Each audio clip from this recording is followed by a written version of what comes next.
We picked them. Now what do we do?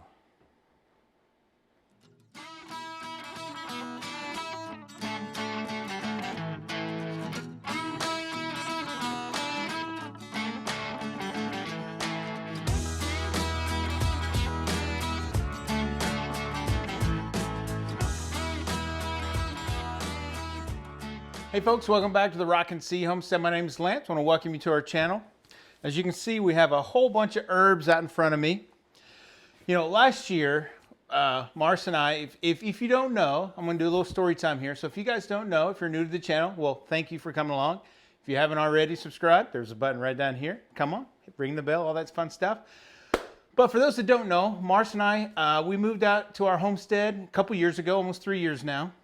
And last year we decided to grow an herb garden for the first time. First time we ever really grew anything like that. We did a really good job of growing it. But I think we were so fascinated that the plants looked so good, we didn't do anything with them until it was too late.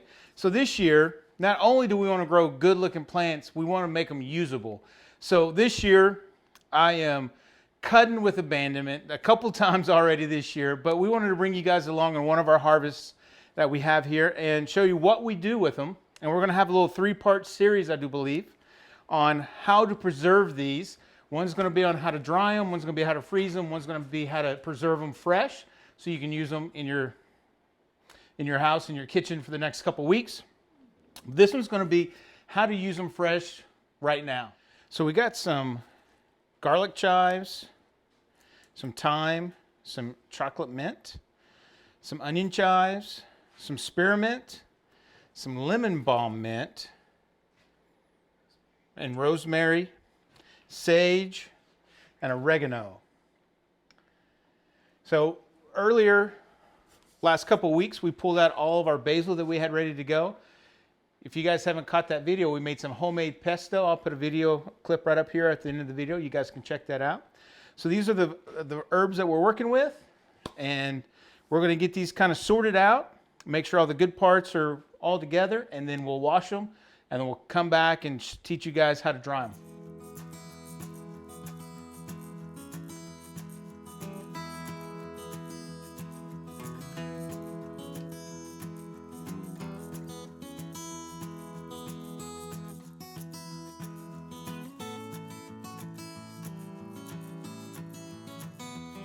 So we got all of the herbs washed and dried.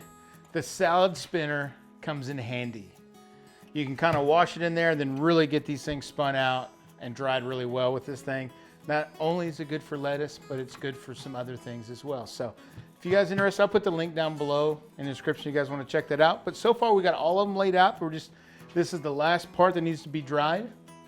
Once they're done, then we'll go to the next process and we'll bring you guys along. Okay, so we've got all of the herbs washed and dried. So we're going to start with our tender plants, which are mint in this case, chocolate mint and spearmint.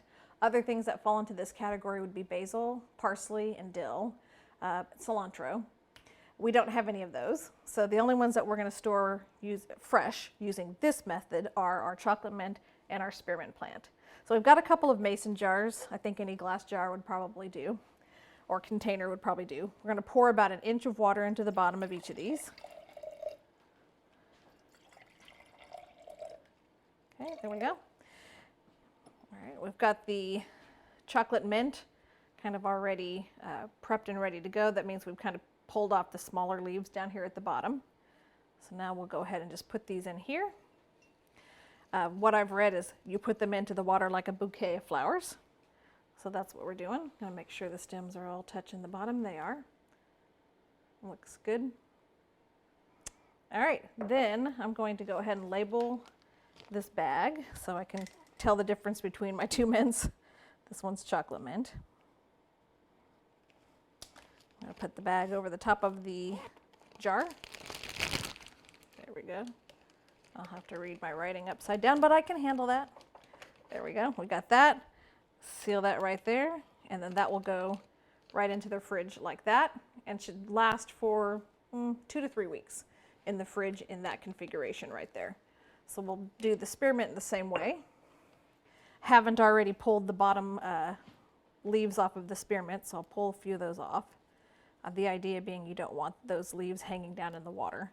So I don't want too much of that. All right, so we'll do a little bit of that. Some of these are really tall spearmint plants, or stems, I should say. There we go. And again, I'll go ahead and write spearmint on the baggie so that I can remember what I've got underneath that bag. And we can pull these out if we want to do a hot tea, or if we want to add it to something we're cooking, or I've heard someone, I think someone, one of our YouTube subscribers, I think, even suggested putting a little bit of the chocolate mint into the bottom of your coffee cup as you're brewing your cup of coffee in the morning. And that sounds really good if you're like flavored coffees. So, you know, maybe we can convince Lance to give that a try. I don't drink coffee, but he drinks coffee every day. He likes it. So there we go. We kind of got that in there like a bouquet. I'm just going to write spearmint on the front of this thing. Probably a good idea to go ahead and add the date too. And that's the date. All right. Again, just going to place the bag over the top. There we go. Zip it shut. And we'll store it in the fridge just like that. So you've just seen the process for storing fresh, tender-leaved plants. So now I'll show you the process that's recommended for the more hard-stemmed herbs, which are going to be like oregano, rosemary, the thyme that we've got, sage. Those can all be stored using the method I'm going to show you here. And also recommended for this kind of type of storage would be your chives as well. So we're going to do those right now. We'll start with the oregano. So we've got the oregano. It's been cut and trimmed. We've already done that at the beginning, as you saw. Now we're going to pile it kind of together like this. We're going to wet a paper towel. I'm going to use a squirt bottle. I think it's a little easier. Take the oregano on the end, loosely wrap it up in the damp paper towel. Then you're just going to use a zipper seal bag. I'm going to write what's in there and the date, so I know when I put it in there. And that one was oregano. Slide it into the bag and seal it shut. Then anytime over the next 2 to 3 weeks or so that we need fresh oregano, right there.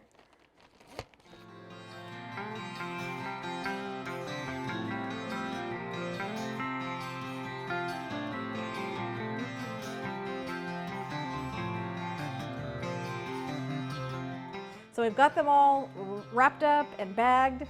They're ready to go. The only thing we have left to do now is just get them into the refrigerator. So we'll do that next. The one herb that we don't have right now, because we kind of harvested it back a little bit because it was needed it. Then we made some basil pesto, is basil. And I bring that up because you really don't store that exactly like these other ones. It's really more this process here, but you put it into the water and the plant into the water like a bouquet of flowers, but you don't cover it with a bag and you don't put it in the refrigerator. You leave it out where it can get a little bit of sun, and then you can just pull the leaves off of it as you need it. So that's the only difference. Otherwise, all your hard-stemmed ones go this way and your more tender leaves go this way. So that's it for storing your fresh herbs. One thing that Lance mentioned kind of up at the beginning, and I'll reiterate here, is use your herbs. Last year, I think we were just so amazed that we are actually growing something that we just failed to really do anything with them. I mean, occasionally we'd go out and pluck a few leaves, but that was really it. So when they're looking really great, it's time to cut them.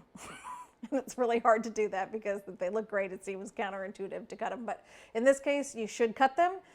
This is a way to store them as fresh herbs for 2 to 3 weeks in most cases. But in a couple of our upcoming videos, we'll show you how to do it by drying them on the dehydrator and also just air drying them. And then also we'll show you how to do to preserve some of them by freezing them, and we'll have some techniques for that as well. So I hope you'll check out those upcoming videos as well. And again, use those herbs. Don't just let them sit out in the garden looking pretty like we did. Don't be like us. Be like us this year when we're doing it right. So if you haven't already subscribed to our channel, now's a great time to do that. There'll be a button over there in the corner that you can click. Make sure you ring that notification bell so you know when we've got a new video uploaded. And we're also on Facebook and Instagram, so we'll include those links below. Go check us out there for some more daily updates. And from our homestead to all of you, we hope you have a blessed day. We'll catch you on the next one. Bye.